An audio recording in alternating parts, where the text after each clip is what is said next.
Hello and welcome to part 3 of Reconstruction, and here we're going to be talking about Congressional Reconstruction during the war, as well as what happens after the death of Lincoln and the Congressional relationship between Johnson and Andrew Johnson and the Congress of the time.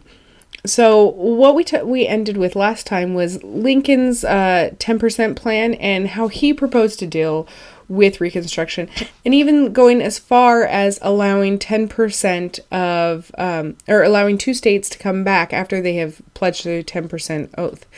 Well, and we found that Congress refused to seat him at the end. So there's really contention between Lincoln as the moderate Republican, the radical Republicans of the time, led by Thaddeus Stevens, as well as you don't really have to deal with a lot of the Democrats.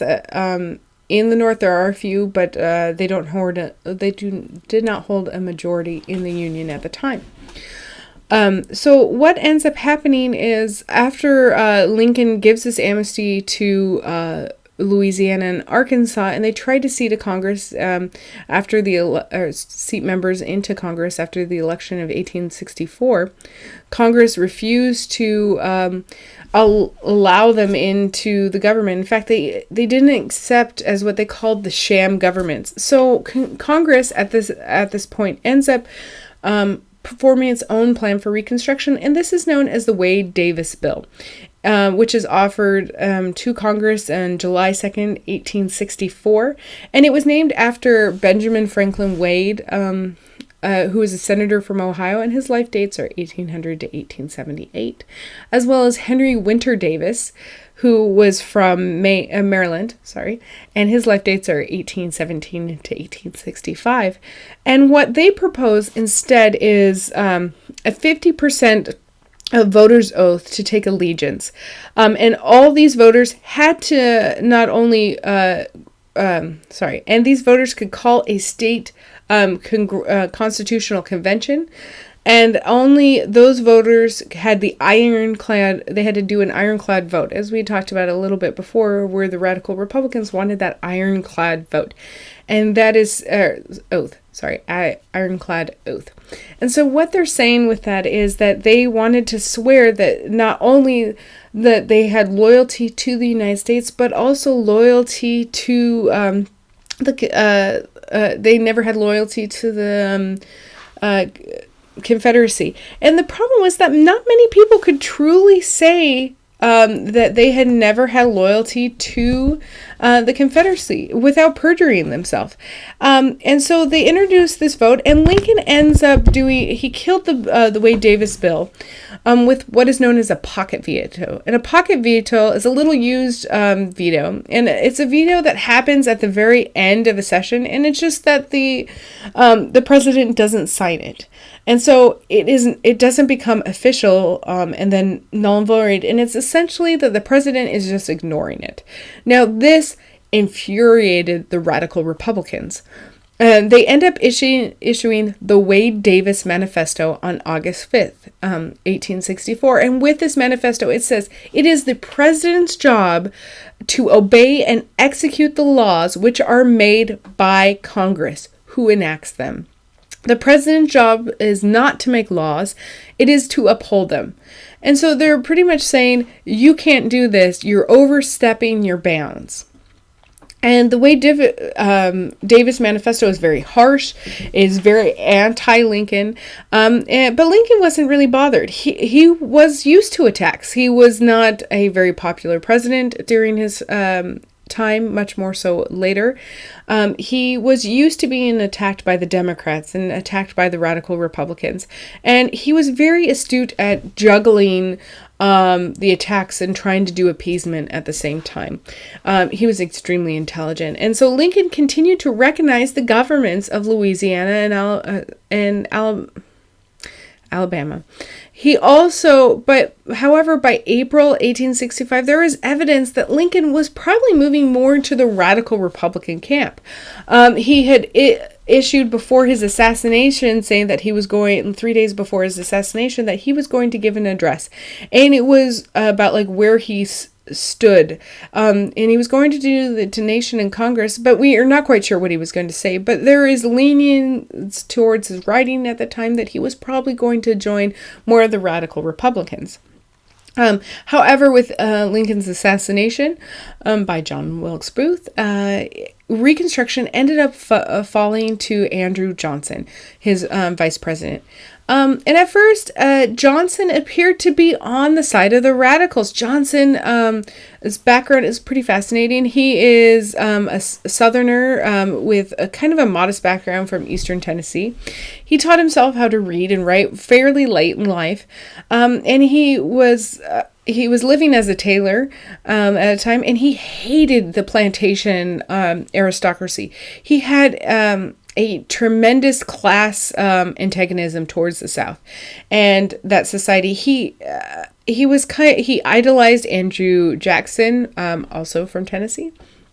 He was a Democrat his entire life, and he was put on the ticket with Lincoln in 1864 to draw strength with the Democrats in the North. And he announced that after becoming president, that treason was a crime, and that that with this crime it was going to be the most odious. He also said harsh.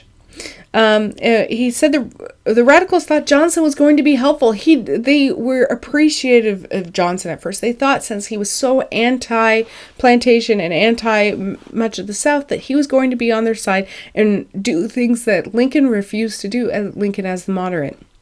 Johnson talked about large-scale land confiscations. He also talked about mass hangings. But Johnson quickly lost his taste for vengeance, as did many in the North. It's really difficult to punish people that you're going to try to bring in, that you hope, are your allies in the future. And so he really loses it. So many moderate and conservative Republicans thought the South should, after the death of Lincoln, repudiate secession officially. They should also say freed slaves were guaranteed their freedom, but not the vote, but at least protection under the law. They guaranteed the political rights of the Unionists who were loyal throughout the U.S. throughout the war, and they had political exemptions for rebels. And some of them, such as Robert E. Lee and head generals, as also as head politicians, should not be allowed to cast a vote directly for the after the of the war, that these people were so against the Union that they had lost their voting rights. Radicals wanted more from the plantation class. They wanted the entire plantation class to be removed, and that all of their voting rights should be removed as well. They also wanted a rise up of a freed class, and also pro-unionists. And in 1865-1866, Johnson became more and more conservative. He didn't support any move to help African Americans. He was an intensely racist man. Even for the time, he would be considered racist. And most Americans today would find him extremely abhorrent. In fact, at one visit of Frederick Douglass to Johnson after Johnson's election, and Frederick Douglass was trying to support black enfranchisement, which is the vote. He went to Johnson to try to plead his case, and Johnson then turned to an aide after Douglass had left and said, quote, "Those damn sons of bitches thought they had me in a trap. I know that damn Douglass, he's just like any expletive, I can't say it, I'm sorry. And he would no sooner cut a white man's throat than not," end quote. Andrew Johnson was not in the least interested in helping freed slaves. In fact, moderate Republicans tried to reunite as a party to oppose Johnson. And Johnson thought he should have the sole decision of Reconstruction. And that begins at the May 1865. And he at first offered, he said, amnesty and amnesty and property restoration to any rebel who would take the oath of allegiance, except some leaders and large plantation holders. This is where his animosity to plantation owners happens. He also said that though they couldn't have the vote and have their property initially, that large landed plantation holders could personally ask for exemptions, and that's really important. They had to beg Johnson for their land and for their voting rights. He also outlined a process set up by the new government.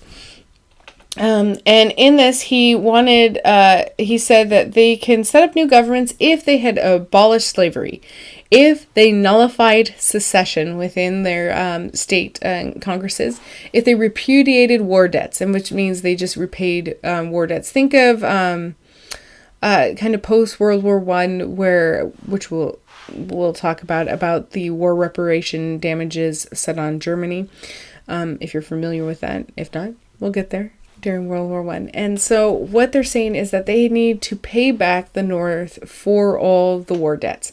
And Johnson also, what he does in this is he doesn't say anything about freed black or freed blacks or black rights. And the radicals were really outraged and they felt powerless. So if you think of elections at this time were a little different than they are today. So if you were elected in November of 1864 to serve in Congress, you actually were not seated until December of 1865.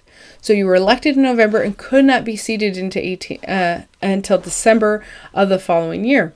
So the newly elected Congress, which had a 3-1 vote of Republican majority, had to sit there and watch Johnson dictate the terms of Reconstruction policy. The radicals and other Republicans were very frustrated with Johnson's leniencies towards some states' refusal to repudiate secession, and others elected former Confederates into high office. So it's really important to note that this is pretty strange. So think of like you're in war with someone, you are your top enemies at the time, and all of a sudden the war is over, and then you elect them to run the government.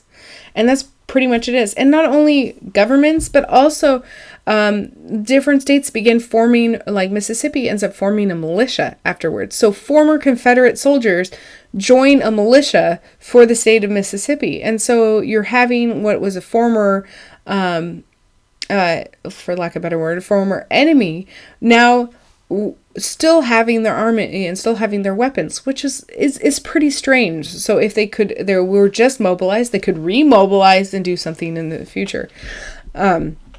Also, 2 states flat out refused to support the 13th Amendment, which rid slavery. And one of those states was Kentucky. Some Southerners began to talk about state rights and saying, well, the states need to have the rights and have more power than the Union itself. And when doing so, what ends up happening is the use of black laws, black codes that happen, that are enacted in many of the southern states, particularly Mississippi, Alabama, Georgia, North and South Carolina. Are the real main, Louisiana are the main black laws that end up happening, black code states. And what this ends up doing is these black codes restrict the movements of African Americans, restrict where they could get work, where they can live. They can't leave the state, they can't leave their laws, and so it's really putting a damper. And in March 1865, the Freedmen's Bureau was set up. So this is under Lincoln. And the Freedmen's Bureau was its job, because Lincoln saw the end of the war coming, as did many people, that African Americans needed to adjust to coming back into life from former slaves. And so they tried the solution of having this Freedom's Bureau where they could set up find food, shelter, jobs, place African American refugees on public lands, and try to help them with the transition. The Freedom's Bureau really tried to work under Lincoln, but when Johnson he was really unhappy with it, and particularly of the Freedom's Bureau within the southern states, within the former Confederacy. And so he kind of allowed all these abuses to happen. He knew they were happening. It wasn't a secret that this is happening. And he just turned a blind eye. As I said before, Mississippi forms a militia with a large percent of former Confederacy.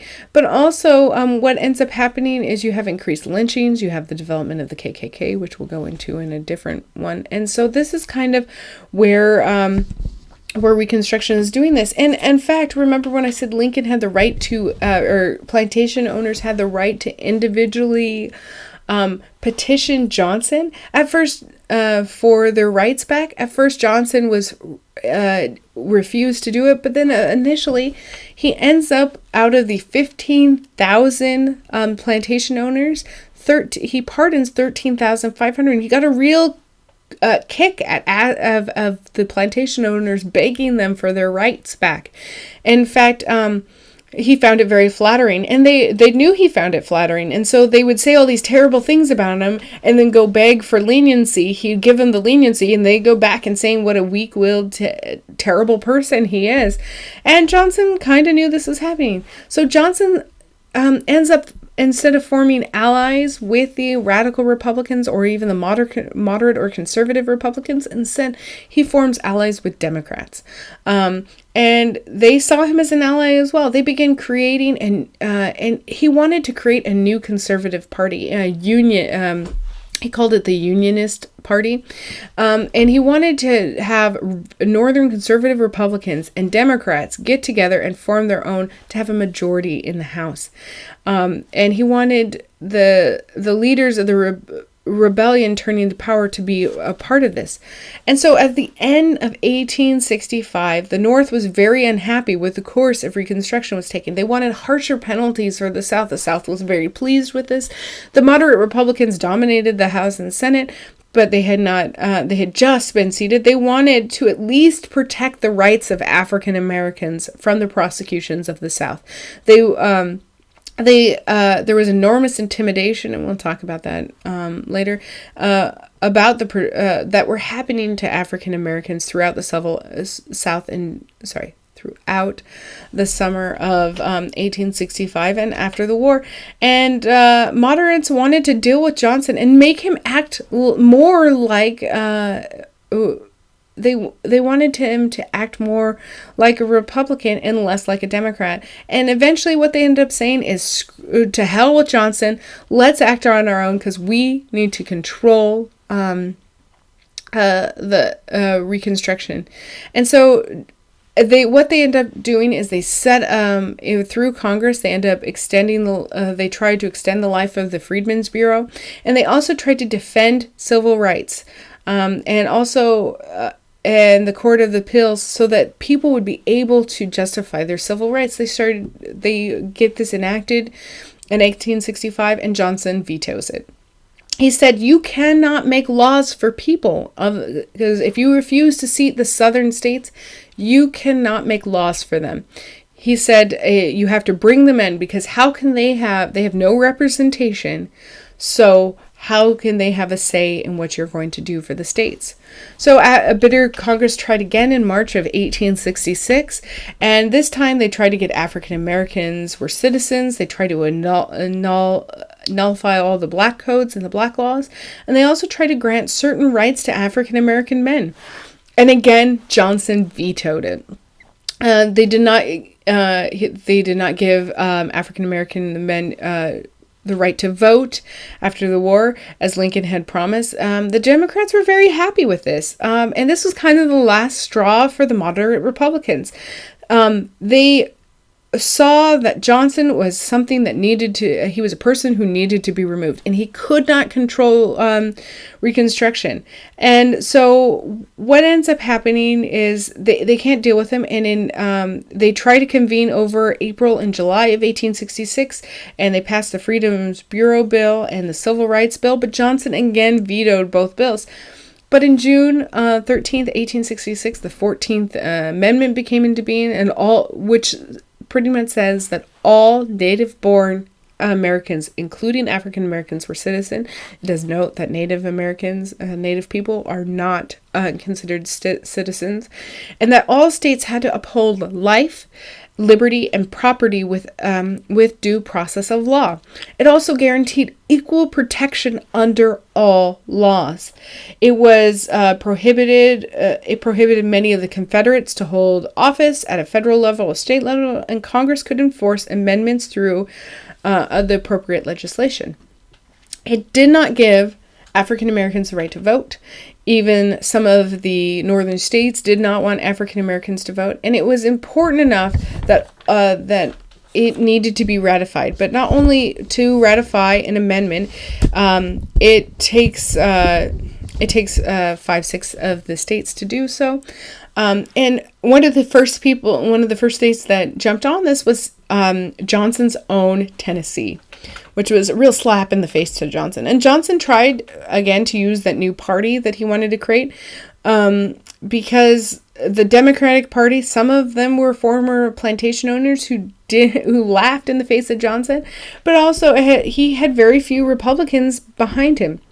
And so what he did is kind of the old style of no prisoners, just leave them. He was heckled by people with crowds. He was alienated most Republicans. And this ended up being where Republicans started doing a tactic called waving the bloody shirt, in which they would say, look, nothing has changed post-Civil War. The Democrats are still the ones causing all the problems. Look, they started the war. They seceded.